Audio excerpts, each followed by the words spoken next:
Lukas pasal 8 ayat 40 sampai 56.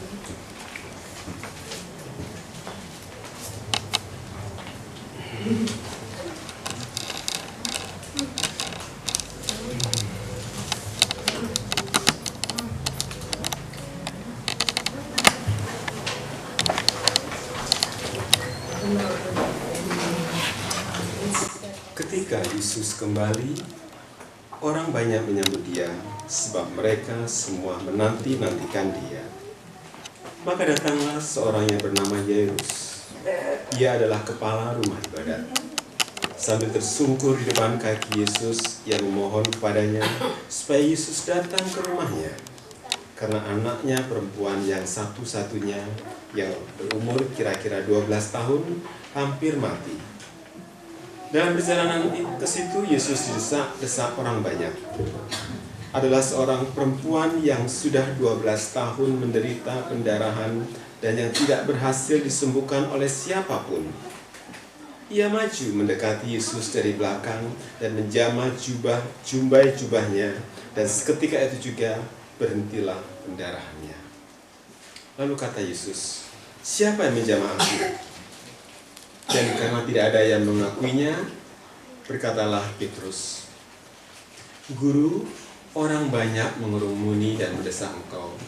Tapi Yesus berkata, ada seorang yang menjamah aku, sebab aku merasa ada kuasa keluar dari diriku." Ketika perempuan itu melihat bahwa perbuatannya itu ketahuan, ia datang dengan gemetar, tersungkur di depannya, dan menceritakan kepada orang banyak apa sebabnya ia menjamah dia, dan bahwa ia seketika itu juga menjadi sembuh. Maka katanya kepada perempuan itu, "Hai anakku, imanmu telah menyelamatkan engkau. Pergilah dengan selamat." Ketika Yesus masih berbicara, datanglah seorang dari keluarga kepala rumah ibadat itu dan berkata, "Anakmu sudah mati, jangan lagi engkau menyusahkan guru."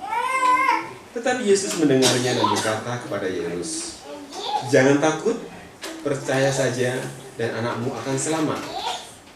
Setibanya di rumah Yairus, Yesus tidak memperbolehkan seorang pun ikut masuk dengan dia, kecuali Petrus, Yohanes, dan Yakobus, dan ayah anak itu serta ibunya.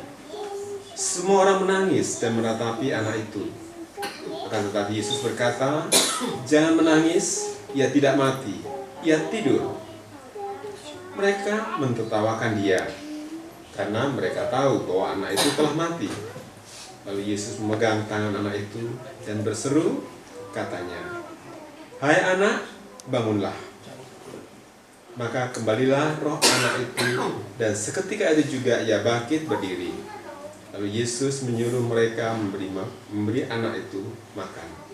Dan takjublah orang tua anak itu, tapi Yesus melarang mereka memberitahukan kepada siapapun juga apa yang terjadi itu.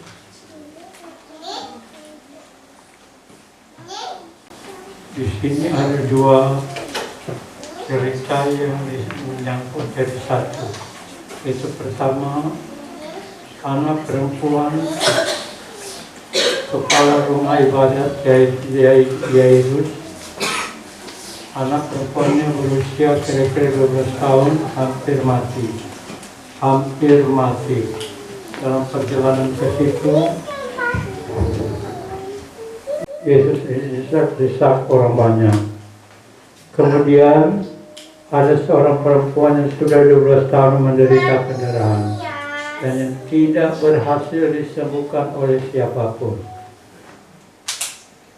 Saudaraku, tidak ada yang tidak bisa bagi Tuhan. Perempuan itu dikatakan ia maju mendekat Yesus dari belakang dan menjamah jubahnya. Dan seketika itu juga berhentilah pendarahannya. Perempuan yang hampir mati umur 12 tahun. Kemudian seorang wanita yang sakit perdarahan sudah 12 tahun. Perempuan ini mengalami kesembuhan karena dia menjamah Yesus. siapa yang menyama aku, kata Yesus. Dan karena tidak ada yang mengakuinya, berkatalah Petrus, Guru, orang banyak mengurumuni dan mendesak engkau. Tapi Yesus berkata, ada seorang yang menjamah aku sebab aku merasa ada kuasa keluar dari diriku. Saudaraku, baik yang secara jelas tahu memanggil Yesus setelah tahu anaknya dikatakan hampir mati. Tapi ada yang datang sendiri tanpa dipanggil, tanpa disuruh, yaitu perempuan yang sakit 12 tahun perdarahan, dan tidak ada yang berhasil menyembuhkannya. Bagi Tuhan itu kemudian disembuhkan. Bagi Tuhan tidak ada yang mustahil. Dia berkuasa menolong setiap orang.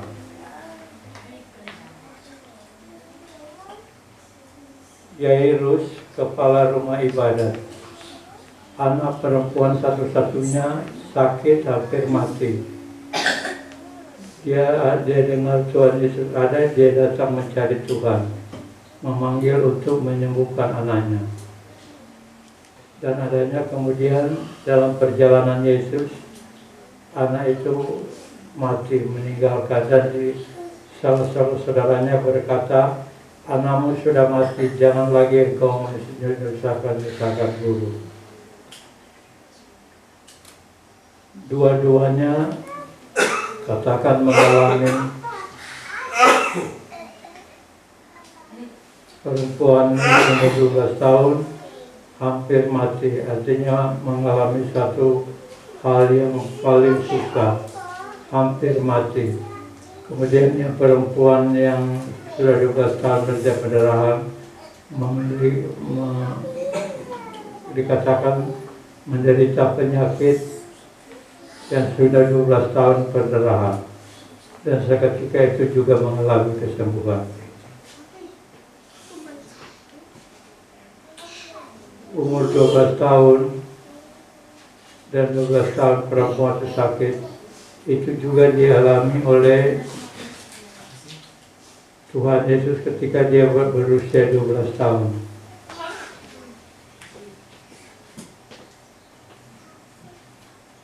Kita baca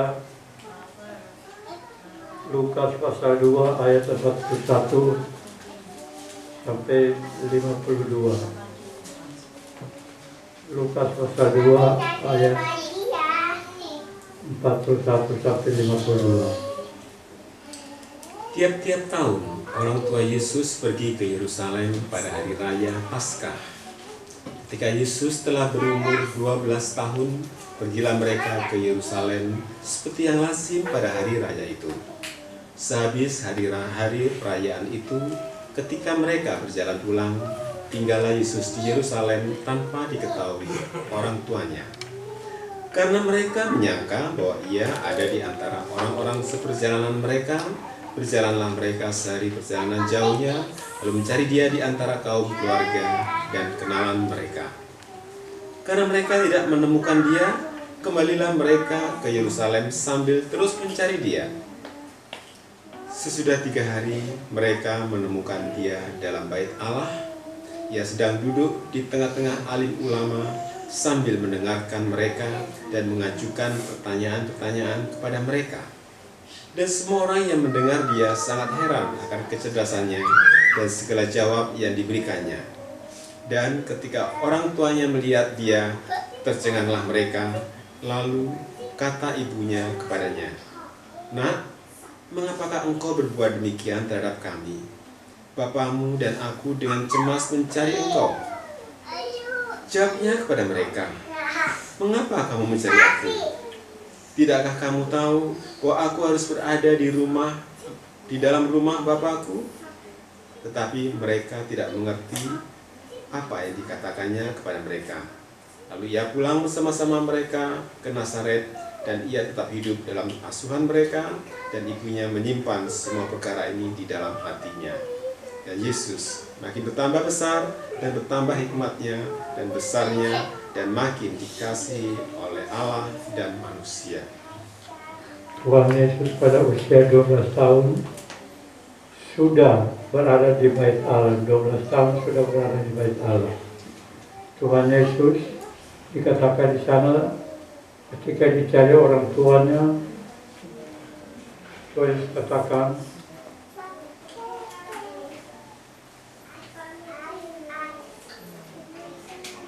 kepada mereka, mengapa kamu mencari aku? Tidakkah kamu tahu bahwa aku harus berada dalam rumah Bapakku? Tuhan Yesus tahu dia anak Allah. Dia memiliki Bapa dan dia berada di bait Allah karena dia anak Allah.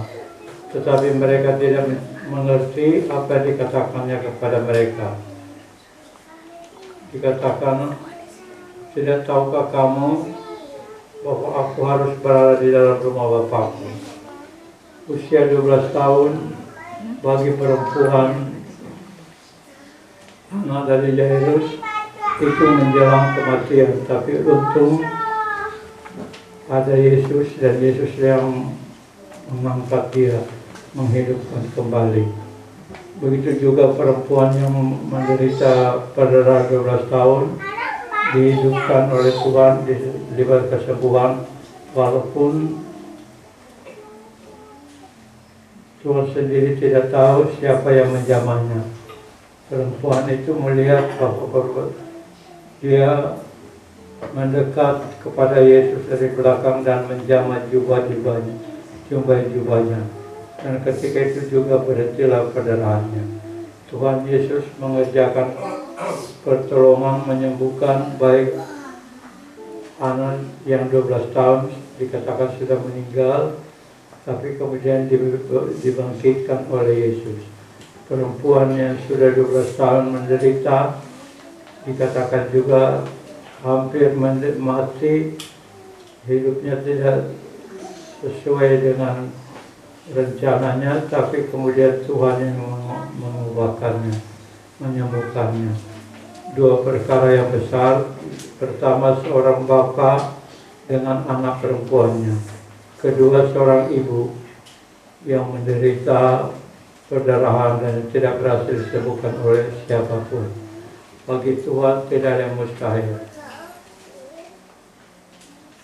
Dikatakan perempuan itu sudah 12 tahun, dikatakan tidak ada yang tidak, dikatakan tidak berhasil disembuhkan oleh siapapun. Tapi dengan ada Yesus, maka perempuan itu mengalami kesembuhan. Dan dia bersaksi, dia katakan,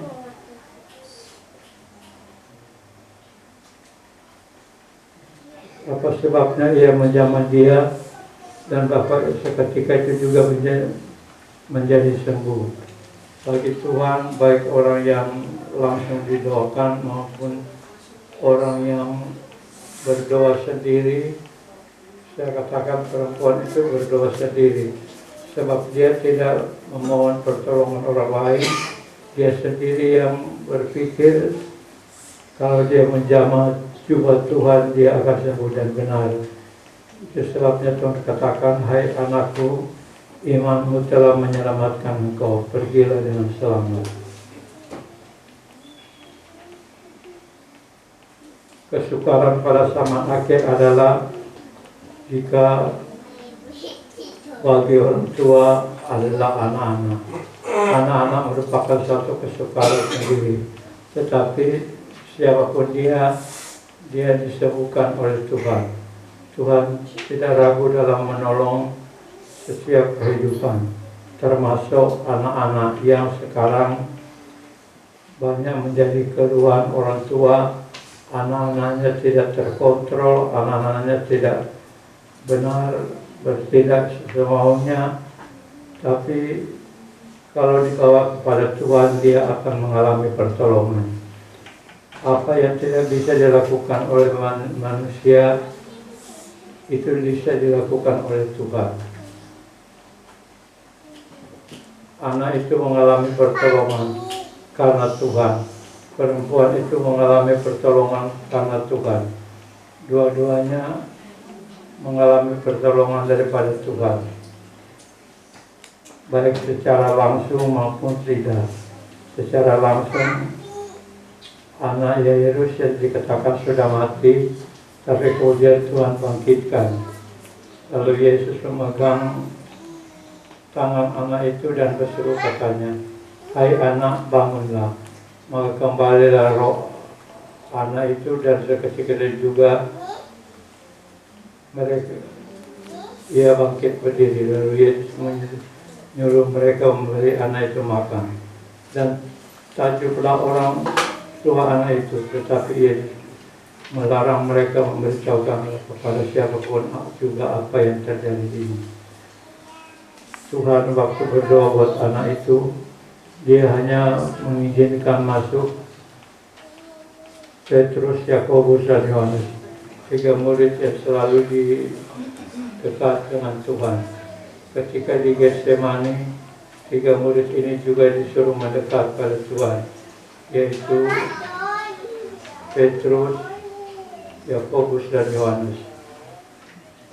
Murid-murid itu juga menulis surat Yakobus menulis surat Yakobus,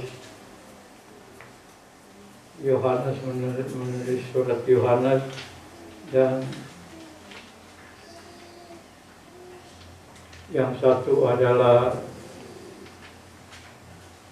Yohanes, Yakobus,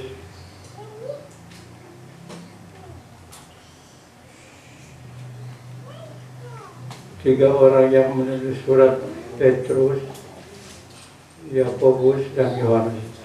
Petrus menulis surat Petrus, Yohanes menulis surat Yohanes, dan yang ketiga adalah Yakobus menulis surat Yakobus.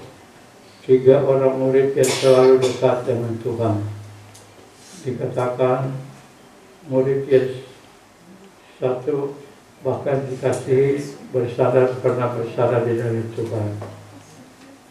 Pertolongan Tuhan bagi kita tidak ada batasnya. Dikatakan walaupun tidak berhasil disembuhkan oleh siapapun, tapi jika dia bertemu dengan Tuhan, dia akan mengalami kesembuhan.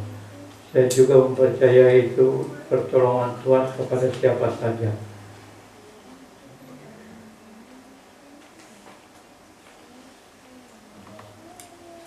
Perempuan yang mengalami perdarahan itu seketika juga sembuh. Sebab dikatakan seketika itu juga berhentilah perdarahannya. Selama 12 tahun dia menderita, tapi kemudian dia ditolong oleh Tuhan. Tuhan tahu apa yang dia alami, apa yang akan terjadi. Ketika dia ke rumah Yairus, dia tahu nanti ada seorang perempuan yang akan menjamah juga dia. Tapi dia tidak ceritakan kepada siapapun. Ketika perempuan itu menjamah benar, dikatakan perempuan itu melihat bahwa perbuatannya itu ketahuan, ia datang dengan gemetar, tersungkur di depannya dan menceritakan kepada orang banyak apa sebabnya ia menjamah dia, dan bapak itu ia seketika juga menjadi sembuh. Tuhan menolong setiap orang. Tidak ada penyakit yang tidak bisa disembuhkan. Tidak ada suatu persoalan yang tidak bisa ditolong oleh Tuhan. Tuhan menyelesaikan pekerjaan-pekerjaannya sesuai dengan rencananya. Pada ayat yang ke-26 dan selanjutnya, Yesus mengusir roh jahat dari orang Gerasa. Tuhan mengusir orang jahat dari Gerasa. Pada ayat 22 sampai dengan 25, angin ribut diredakan. Di sini Tuhan tunjukkan kepada kita, kalau ada angin ribut, itu tidak usah kita bimbang, tidak usah kita takut, sebab kesukaran yang kita alami itu membuat kita dapat melakukan pekerjaan-pekerjaan yang Tuhan kerjakan. Sebab itu jika ada kesukaran dalam kehidupan kita, jangan kita khawatir. Itu hanya suatu cara daripada Tuhan untuk kita bisa menjadi pekerja bagi Dia. Murid-murid sendiri ketika angin ribut diredakan, takutlah mereka dan heran, lalu berkata seorang kepada yang lain, siapa gerangan orang ini? Sehingga ia memberi perintah kepada angin dan air dan menjadi taat kepadanya. Firman Allah mengatakan semua menurut perkataannya, semua menurut kehendaknya. Pertolongan bagi Tuhan terjadi jika seseorang mengalami kesukaran, jangan dia mengeluh. Dia bersabar dalam kesukaran itu karena dia nanti menjadi alat daripada Tuhan untuk dipakai bagi kemuliaan-Nya. Lalu katanya kepada mereka, di mana pekerjaan? Mungkin murid-murid sendiri tidak mengenal Tuhan dan murid-murid sendiri kaget ketika dia menghardik angin itu, dia mengamuk itu, dan ketika angin itu reda dan danau itu menjadi teduh. Lalu kepada mereka, di manakah pekerjaan? Maka takutlah mereka. Lalu berkata seorang kepada yang lain, siapa gerangan orang ini sehingga ia memberi perintah kepada angin dan air dan mereka akan taat kepadanya. Kalau ada penderitaan, ada apa yang kita alami, kita jangan mengalami keraguan-raguan, apalagi menjadi takut. Tapi kita harus tahu apa yang Tuhan perbuat bagi kita itu nanti Tuhan ubahkan menjadikan kita alat untuk menolong orang lain. Sebab itu kalau ada suatu persoalan, jangan kita takut, karena kita akan dipakai oleh Tuhan.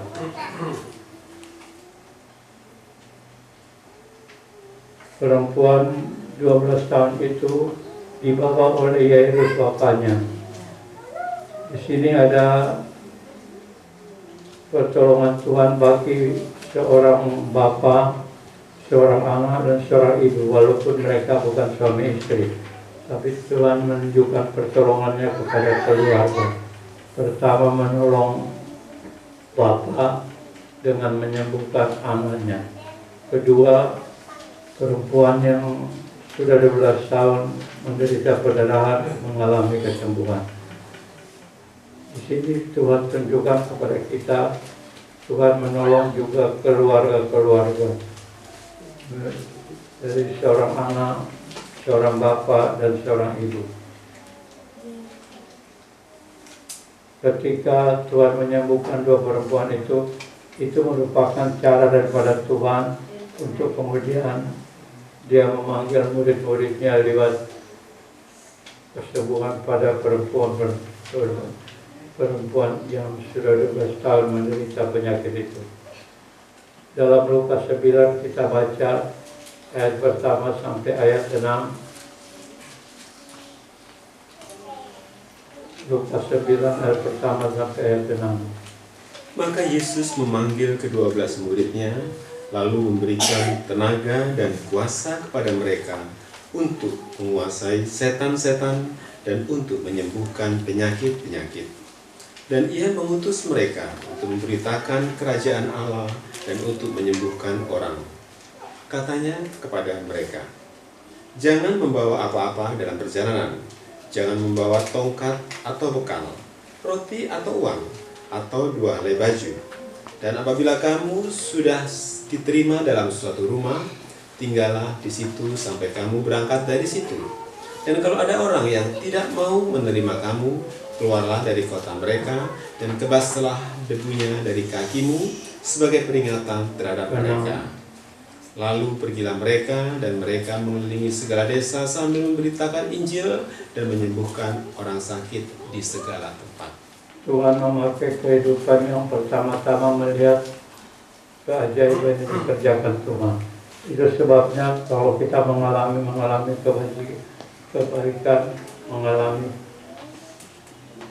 perubahan mujizat-mujizat, itu karena Tuhan mau pakai kita. Kita diperlihatkan kuasanya Tuhan, bukan karena kita tapi karena Tuhan. Saat dikatakan Dia menyembuhkan mereka dengan kuasanya.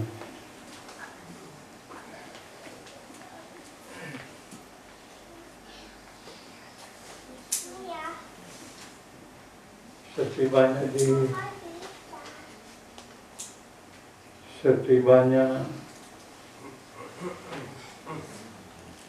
rumah Yairus, Yesus tidak memperbolehkan seorang pun ikut dengan dia, kecuali Petrus, Yohanes, dan Yakobus, 3 murid yang selalu dekat dengan Tuhan.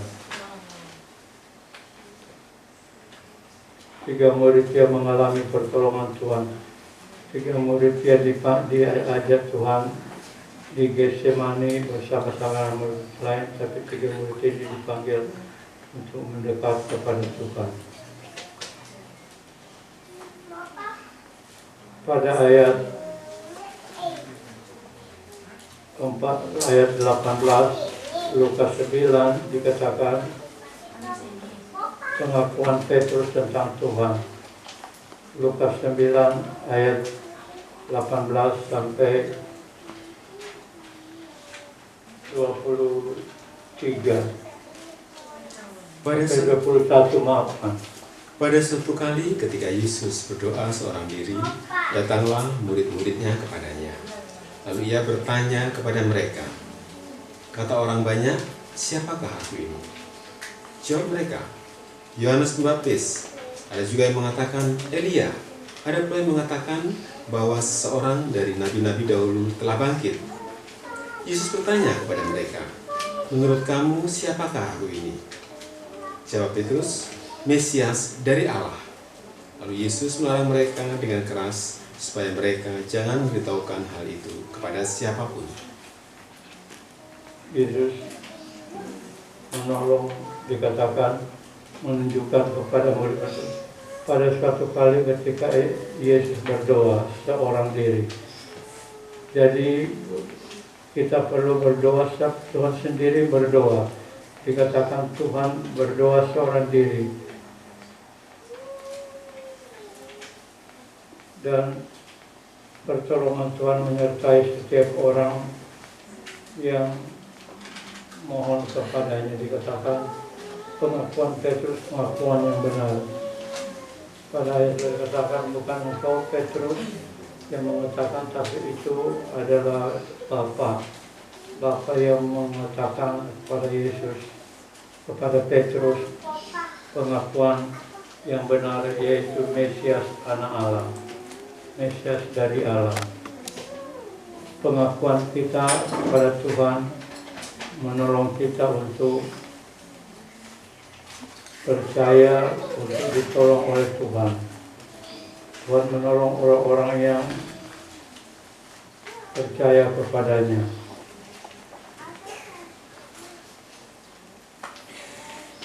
Dikatakan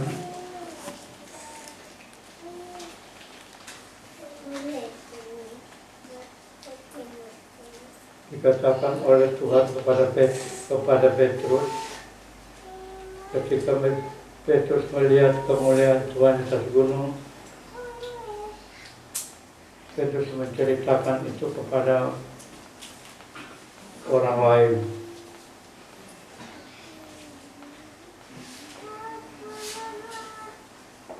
Tuhan akan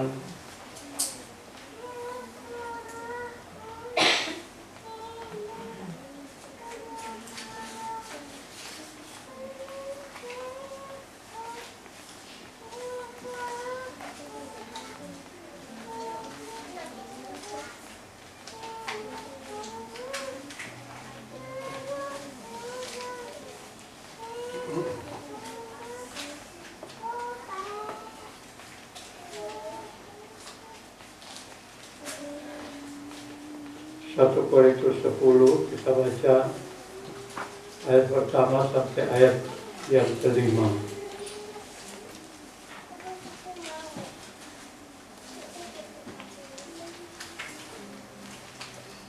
Aku mau supaya kamu mengetahui, saudara-saudara, bahwa nenek moyang kita semua berada di bawah perlindungan awan dan bahwa mereka semua telah melintasi laut. Untuk menjadi pengikut Musa, mereka semua telah dibaptis dalam awan dan dalam laut. Mereka semua makan makanan rohani yang sama, dan mereka semua minum minuman rohani yang sama.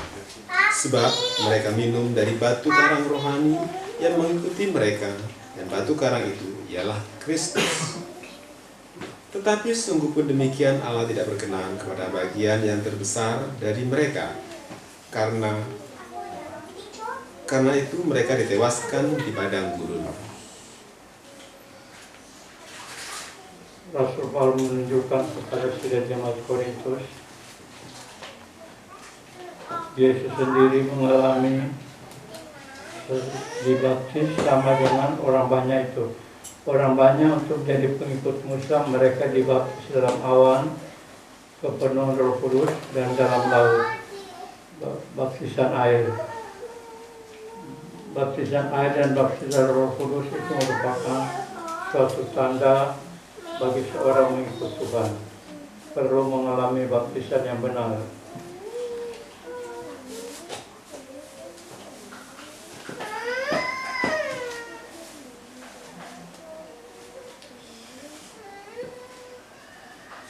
Kita baca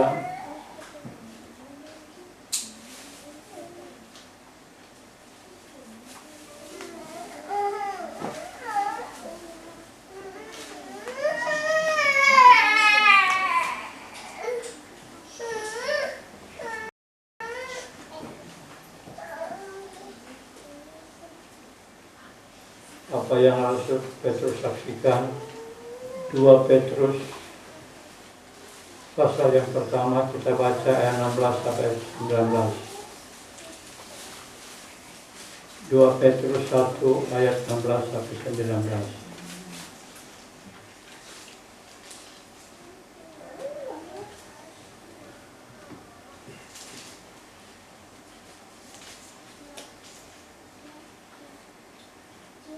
Sebab kami tidak mengikuti dongeng-dongeng isapan jempol manusia, ketika kami memberitahukan kepadamu kuasa dan kedatangan Tuhan kita Yesus Kristus sebagai Raja. Tetapi kami adalah saksi mata dari kebesarannya. 17. Kami menyaksikan bagaimana Ia menerima kehormatan dan kemuliaan dari Allah Bapa ketika datang kepadanya suara dari Yang Maha Mulia yang mengatakan, "Inilah anak yang kukasihi, kepadanya lah aku berkenan." Suara itu kami dengar datang dari surga ketika kami bersama-sama dengan Dia di atas gunung yang kudus. 19. Dengan demikian kami makin diteguhkan oleh firman yang telah disampaikan oleh para nabi. Alangkah baiknya kalau kamu memperhatikan sama seperti memperhatikan pelita yang bercahaya di tempat yang gelap sampai fajar menyingsing dan bintang timur terbit bersinar di dalam hatimu.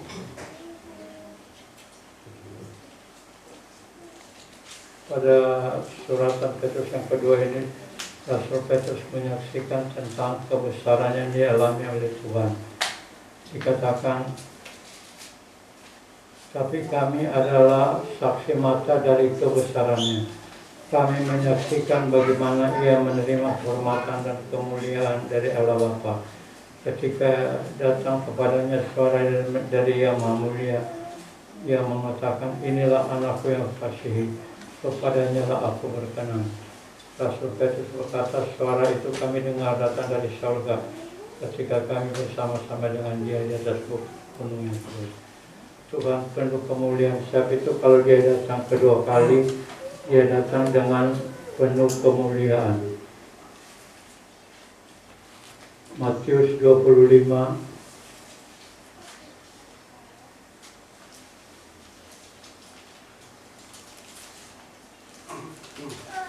Injil Matius pasal 25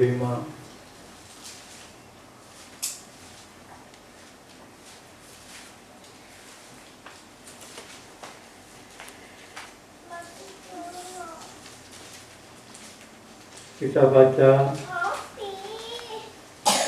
ayat 31 sampai ayat 35.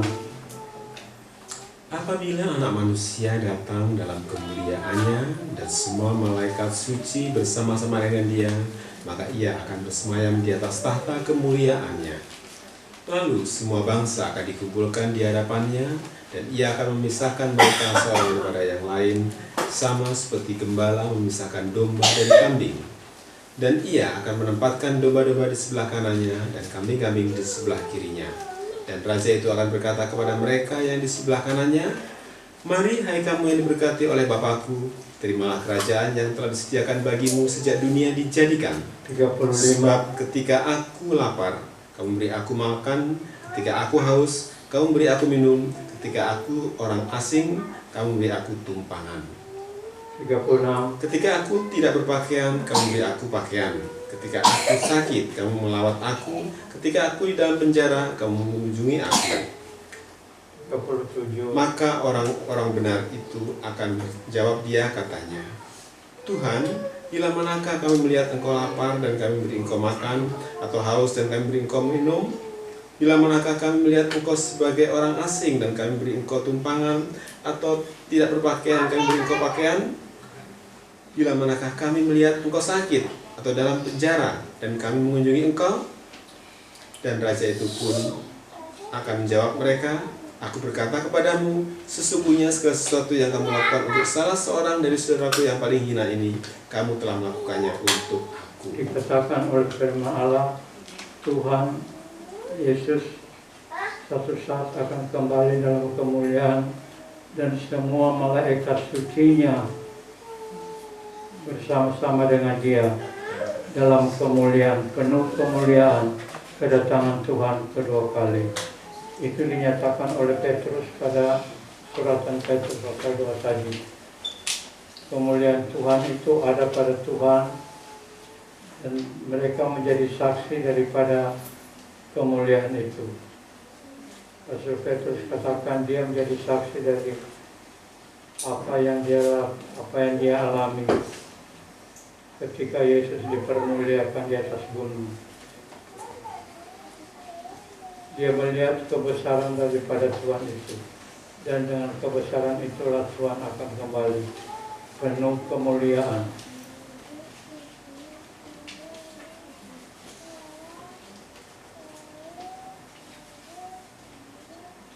Kita menanti kedatangan Tuhan dengan berjaga-jaga.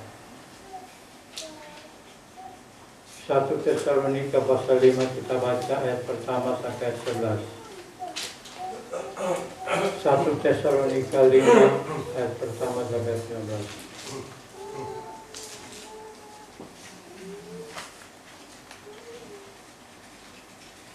Tetapi tentang zaman dan masa, saudara-saudara, tidak perlu dituliskan kepadamu, karena kamu sendiri tahu benar-benar bahwa hari Tuhan datang seperti pencuri pada malam. 1 Tesalonika 5 ayat pertama sampai ayat 11. Apabila mereka mengatakan semuanya damai dan aman, maka tiba-tiba mereka ditimpa oleh kebinasaan, seperti seorang perempuan yang hamil ditimpa oleh sakit bersalin. Mereka pasti tidak akan luput. 4 Ayat 4. Tetapi kamu, saudara-saudara, kamu tidak hidup di dalam kegelapan, sehingga hari itu tiba-tiba mendatangi kamu seperti pencuri. Karena kamu semua adalah anak-anak terang dan anak-anak siang. Kita bukanlah orang-orang malam atau orang-orang kegelapan. Sebab itu baiklah jangan kita tidur seperti orang-orang lain, tetapi berjaga-jaga dan sadar.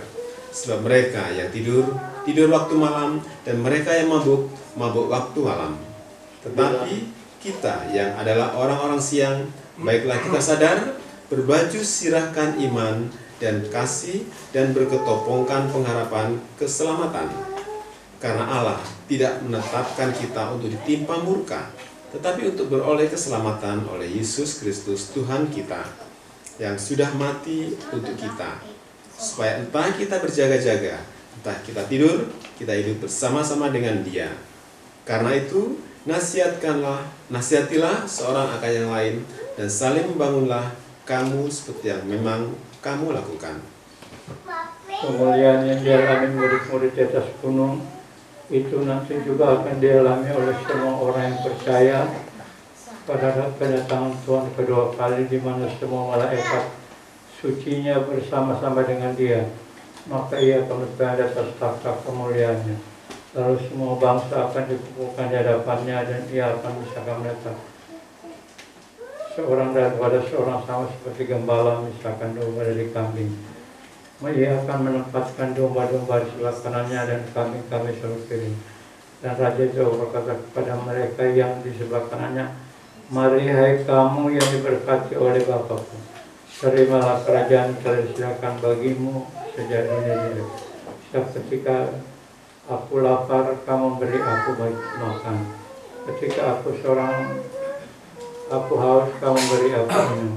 Ketika aku seorang asing, kamu beri aku sumbangan. Ketika aku tidak berpakaian, kamu beri aku pakaian.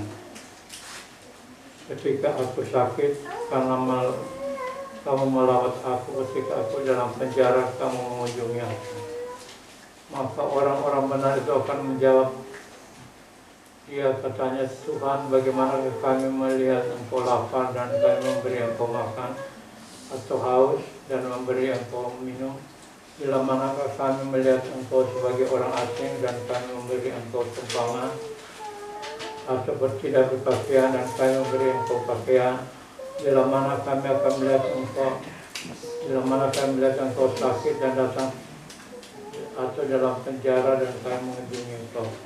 Dan Raja itu akan berkata kepada mereka, "Segala sesuatu yang kamu lakukan untuk salah seorang dari saudara yang paling hina, kamu telah melakukannya kepadaku."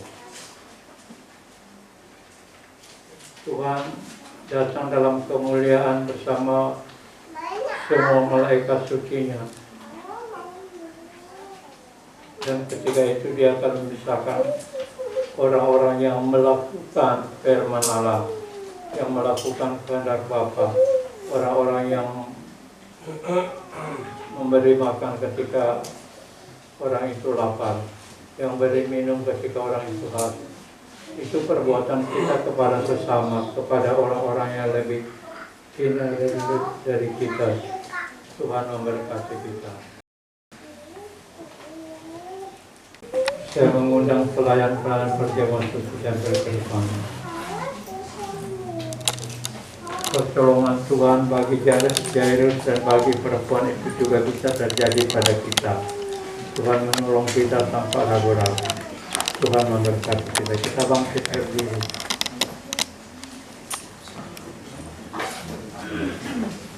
Yesus, tolongku untuk mengasihimu.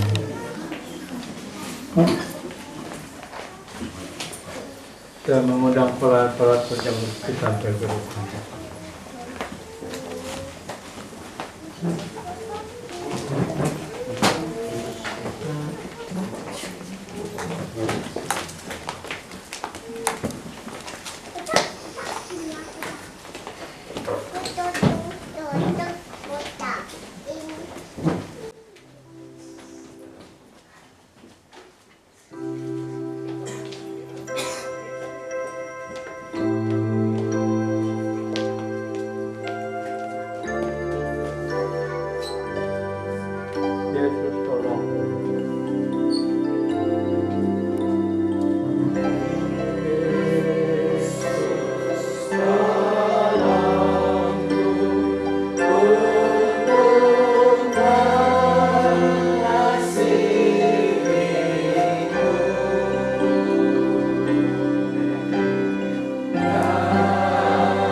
dan ucapan syukur hanya kami persembahkan kepadamu saja Bapa. Engkau Allah Bapanya Abraham, Allah Ishak, Allah Yakub, Allah Bapa orang-orang beriman, Allah Bapa sumber cahaya dan penerangan. Engkau yang selalu menerangi kehidupan kami dari ke hari. Terima kasih Bapa, di dalam kuasa nama Putramu yang Tuhan Yesus Kristus, kami datang menghadap mengucap syukur untuk hari ini, khususnya hari yang baik bagi kami semuanya Tuhan. Pribadi lepas pribadi, keluarga per keluarga Tuhan. Engkau berikan kami kemurahan-Mu Tuhan, untuk bersama-sama mendengarkan sabda agung firman-Mu yang disampaikan oleh hamba-Mu Tuhan. Untuk memperingatkan kepada kami ya Tuhan, untuk selalu berjaga-jaga Tuhan akan kedatangan-Mu Tuhan, dan akan kehidupan kami Tuhan, supaya kami selalu menjalankan titah-titah-Mu Tuhan, agar kami Tuhan mendapatkan anugerah dan kemurahan-Mu. Terima kasih dan terima kasih Tuhan. Terima kasih Tuhan. Terlebih lagi Tuhan, hari ini adalah hari yang istimewa Tuhan, untuk bangsa negeri kami ini ya Tuhan. Supaya Tuhan, pada hari-hari berikutnya Tuhan, umat-Mu dapat tenang Tuhan, berkumpul, bersekutu, memuji, memuliakan nama-Mu, mendengarkan firman-Mu tanpa diganggu dan tanpa gangguan Tuhan. Terima kasih Tuhan. Engkau dengar umat-Mu ya Tuhan.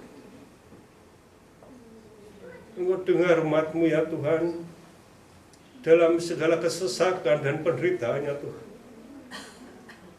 Berikan kemurahan-Mu Tuhan, untuk rumah-rumah ibadah dapat dibangun Tuhan. Karena kami hidup di dalam suatu negeri ya Tuhan, negeri yang sangat amat indah Tuhan.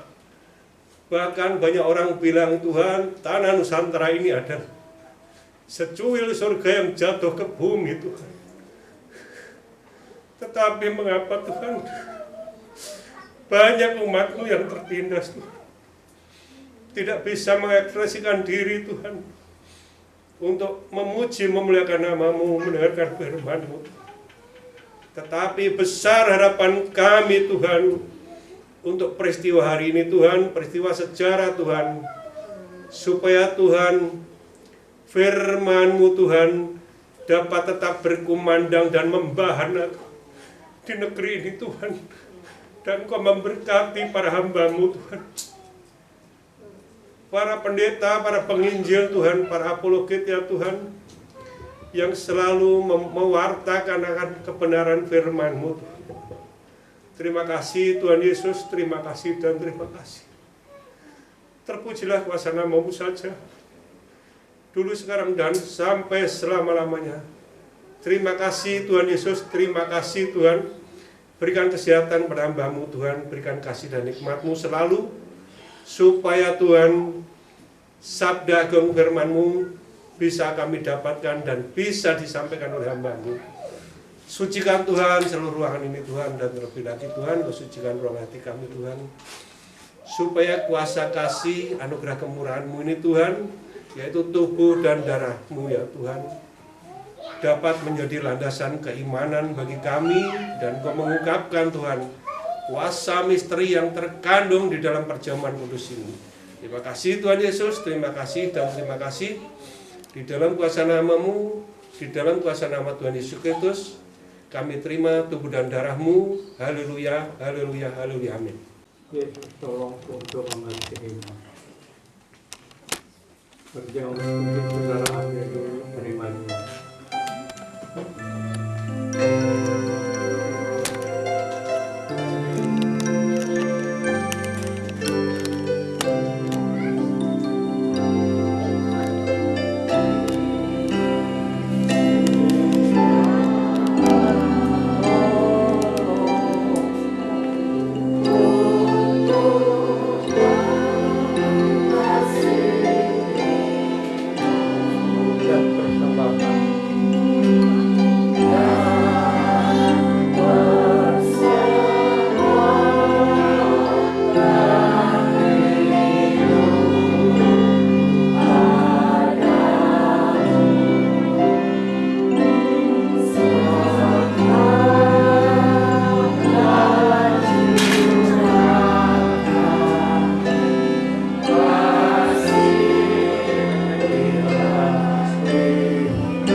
mendengarkan pembacaan firman Tuhan.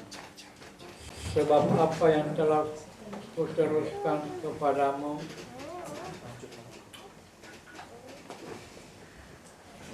telah aku terima dari Tuhan, yaitu bahwa Tuhan Yesus pada malam waktu ia diserahkan mengambil roti.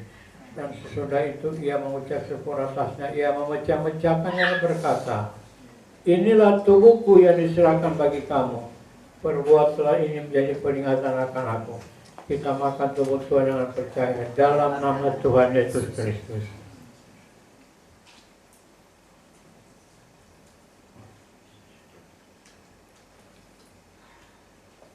Kita angkat darah Tuhan dengan tangan kanan kita.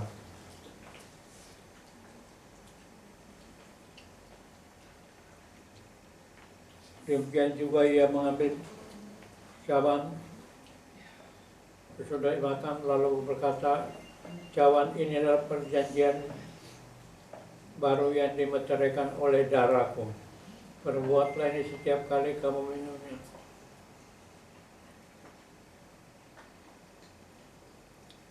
Menjadi peringatan akan aku. Setiap kali kamu makan roti ini dan minum cawan ini, kamu memberitakan kematian Tuhan sampai ia datang.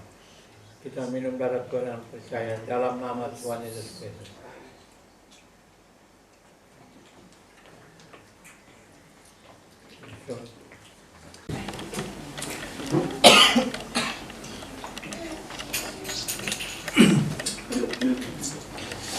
Haleluya, haleluya, haleluya. Terima kasih Tuhan Yesus Kristus yang kami sembah sebagai Tuhan dan Juru Selamat. Terima kasih atas lawatan-Mu pada siang hari ini ya Tuhan. Engkau memberitakan kabar baik Tuhan. Engkau melakukan mujizat-mujizat Tuhan pada masa hidupmu Tuhan. Pada masa murid-murid yang dikuasai oleh Roh Kudus Tuhan juga melakukan mujizat-mujizat supaya kami yang dulu belum percaya Tuhan menjadi percaya kepada Engkau Tuhan, bahwasanya Engkau adalah Tuhan dan Juru Selamat kami, Juru Selamat manusia. Oleh karena itu Engkau dilahirkan, Engkau hadir di dunia ini Tuhan, melakukan kehendak-Mu Tuhan. Terima kasih ya Tuhan Yesus, terima kasih Tuhan. Mengampuni kami dari segala kekurangan kami, kelemahan kami Tuhan. Tetapi kuatkan kami dengan Roh Kudus-Mu Tuhan, supaya iman kami bertumbuh Tuhan, terutama pada akhir-akhir zaman ini Tuhan. Kami juga merindukan akan mujizat-mujizat yang akan terjadi Tuhan. Terima kasih ya Tuhan Yesus. Kau juga memberkati pemerintahan kami, Presiden kami yang baru dilantik Tuhan, akan memberikan leluasa bagi umat-Mu Tuhan untuk beribadah Tuhan. Kami percaya Tuhan, Engkau bekerja di akhir zaman ini Tuhan untuk menyelamatkan kehidupan kami. Terima kasih ya Tuhan, terima kasih Engkau telah memakai hamba-Mu Bapak Gembala kami untuk senantiasa memberikan firman-Mu yang terbaik Tuhan, untuk kami lakukan Tuhan sesuai dengan kehendak-Mu Tuhan. Terima kasih ya Tuhan, Engkau memelihara, menguatkan tubuh jasmani yang sehat kepada hamba-Mu ini ya Tuhan. Juga kami sebagai bulan Tuhan, juga kepada anak-anak kami, cucu-cucu kami semua Tuhan. Terima kasih ya Tuhan Yesus, terima kasih. Tubuh dan darah-Mu Tuhan membuat kehidupan kami, percaya bahwasannya Engkau ada di dalam kami ada di dalam Engkau. Terima kasih semua pemeliharaan-Mu ini ya Tuhan. Kami serahkan santero kehidupan kami hanya ke dalam tangan-Mu, hanya di dalam nama Tuhan Yesus Kristus. Kami panjatkan doa kami serta ucapan syukur. Haleluya. Amin. Amin.